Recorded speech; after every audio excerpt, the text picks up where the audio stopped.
Welcome back to my channel PH2 Parhuta-Huta. Kali ini kita akan membahas 3 jenis adat Batak yang paling fenomenal. Mengapa ini paling fenomenal? Karena ketiga adat Batak ini menjadi keidentitasan masyarakat Batak yang sering digunakan dan tentunya paling memakan banyak biaya dan waktu. Sebelum memulai topik kita lebih dalam lagi, jangan lupa untuk subscribe channel ini untuk menambah semangat kami untuk berkembang di dunia kreator. Dan tentunya jangan lupa untuk mengaktifkan fitur lonceng untuk mendapatkan berita terbaru dari kami. Lanjut.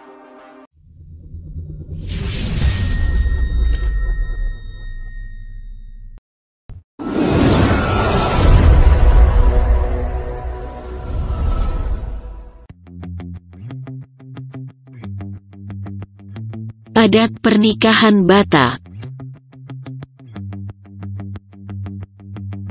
Pernikahan adat yang dilaksanakan dengan adat Batak adalah pernikahan yang sering dibicarakan karena prosesnya yang cukup panjang.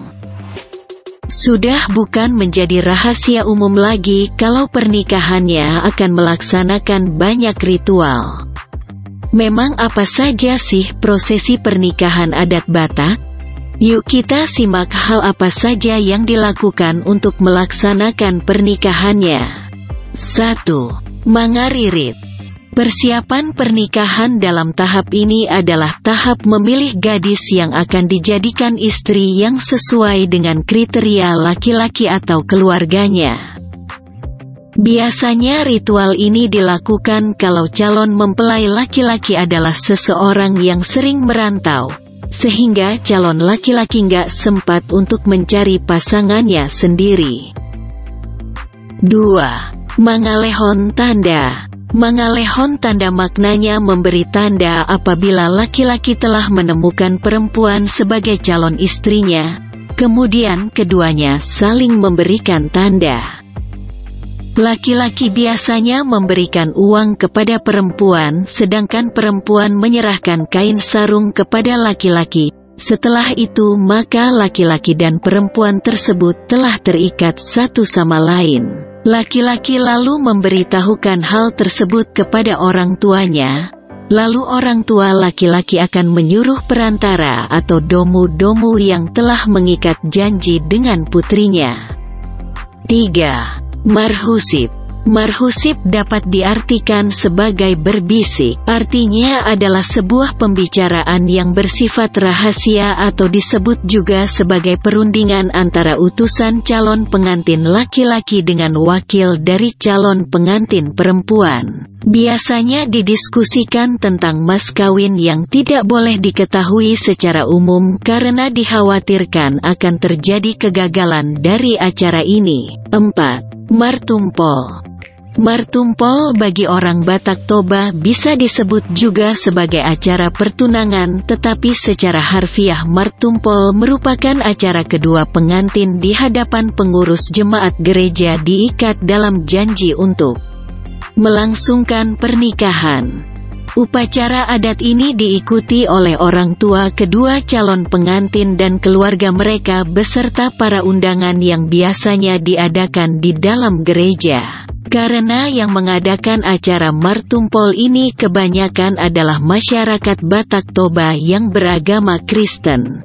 5. Marhata Sinamot. Marhata Sinamot adalah pembicaraan tentang sinamot dari pihak laki-laki. Hewan apa yang akan disembelih, berapa banyak jumlah ulos, jumlah undangan, dan di mana upacara perkawinan akan dilaksanakan.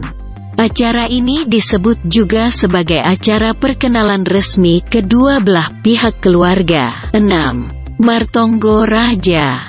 Tata cara pernikahan adat Batak selanjutnya adalah tahap ini. Martonggo Raja adalah acara untuk mengumpulkan semua anggota keluarga karena pada adat Batak acara pernikahan adalah urusan semua keluarga sehingga harus dikumpulkan semua keluarga untuk upacara. 7. Manjalo Pasu-Pasu Parbagasen. Pemberkatan pernikahan kedua pengantin dilaksanakan di gereja oleh pendeta. Setelah pemberkatan pernikahan selesai, maka kedua pengantin telah sah menjadi suami istri menurut gereja. Setelah pemberkatan dari gereja selesai, lalu kedua belah pihak pulang ke rumah untuk mengadakan upacara adat Batak, di mana acara ini dihadiri oleh seluruh undangan dari pihak laki-laki dan perempuan. 8. Dialap jual. Dialap jual artinya jika pesta pernikahan diselenggarakan di rumah pengantin perempuan, maka dilaksanakanlah acara membawa pengantin perempuan ke tempat mempelai laki-laki. 9. Ditaruhon jual. Jika pesta pernikahan diselenggarakan di rumah pengantin laki-laki, maka pengantin perempuan dibolehkan pulang ke tempat orang tuanya untuk kemudian diantar lagi oleh para namborunya. Dalam hal ini paranak wajib mengasih upah manaru, upah mengantar, sedang dalam dialap jual upah manaru tidak diberlakukan. 10. Paulak une. Pada acara ini disebut juga sebagai acara untuk saling berkunjung antara kedua belah pihak keluarga. Kunjungan ini berselang beberapa hari setelah upacara perkawinan dilaksanakan. Biasanya pihak pengantin akan mengunjungi rumah keluarga laki-laki terlebih dahulu, kemudian mengunjungi keluarga lain dari pihak perempuan. 11. Manjai. Setelah beberapa lama pengantin laki-laki dan perempuan menjalani hidup berumah tangga, kalau laki-laki tersebut bukan anak bungsu, maka ia akan dipajai, yaitu dipisah rumah, tempat tinggal, dan mata pencarian. Biasanya kalau anak paling bungsu mewarisi rumah orang tuanya. 12. Maningkir tangga. Setelah acara kunjungan ke rumah pihak laki-laki, kemudian dilanjutkan dengan mengunjungi pengantin di rumah laki-laki yang disebut juga dengan acara maningkir tangga. Begitulah prosesi pernikahan adat Batak yang bisa kamu ketahui. Cukup panjang ya, Bella. Meski memang dalam tahun-tahun terakhir ini ada beberapa urutan yang dilewatkan, namun tetap ada pula yang menggabungkan tahapan tersebut dalam satu waktu.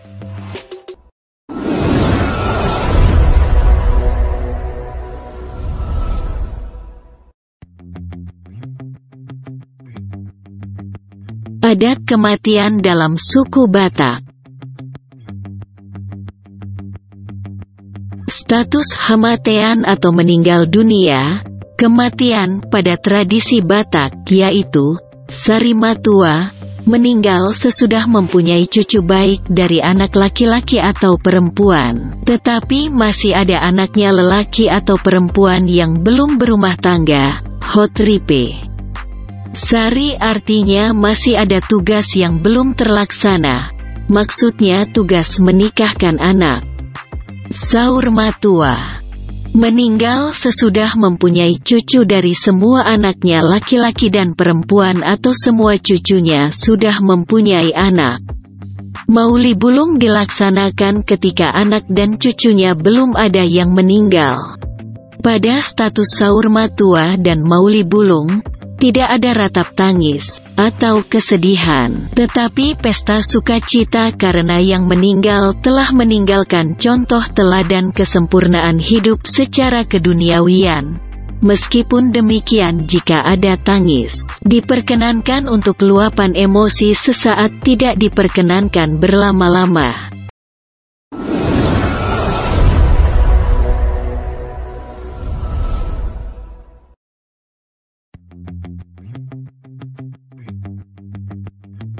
Mangongkal Holi. Upacara Mangongkal Holi adalah tradisi memindahkan dan menggali kuburan manusia, lalu memindahkan tulang belulangnya ke Batu Napir, sebuah bangunan yang lebih tinggi dan mewah. Sebelum dipindahkan, Tulang atau kerangka dibersihkan terlebih dahulu menggunakan air jeruk lalu yang sudah bersih dilumuri dengan air kunyit. Masyarakat suku Batak Toba percaya tradisi ini sebagai bentuk tahapan tinggi untuk mencapai keabadian. Mereka percaya bahwa kematian bukanlah akhir dari perjalanan hidup, melainkan menuju tahapan proses sempurna di alam keabadian. Di sana arwah anggota keluarga akan berkumpul bersama arwah yang satu keluarga. Tujuannya agar generasi selanjutnya lebih mudah untuk mengetahui siapa leluhur atau generasi yang ada di atasnya. Terkadang, tradisi mengongkal holi bukan hanya sekedar memindahkan tulang belulang saja, namun juga membuat sebuah tugu marga. Tugu marga merupakan tugu atau makam yang dibuat khusus untuk marga tertentu, yang mana makam tersebut hanya boleh ditempati oleh satu marga. Keindahan dan kemewahan tugu merefleksikan status suatu marga. Semakin bergengsi tugu, maka semakin terpandang marga tersebut. Upacara suku Batak Toba ini harus dilakukan sesuai dengan adat Batak yang berlaku. Maka, tidak heran membutuhkan biaya yang terbilang mahal.